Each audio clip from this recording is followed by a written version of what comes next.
పౌర్ణమి సందర్భంగా నంది మళ్ళీ తిరిగావా? మాకు చింతలు జరిగి మురళి గారు తాను వచ్చారా?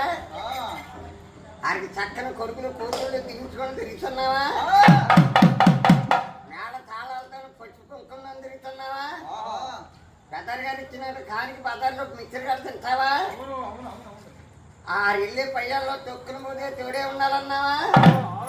అట్లా అని నేను నట్టుకోను కుడి పాదం నా అక్కడే ఉండి ఒక పాదం నమస్కరించారు. పిల్లలతో చల్లగా చదువుకొని జ్ఞాన దిగులై తాతకి తగిన మనవరాళ్ళు అవ్వాలని ఒక పాదం నమస్కరించు.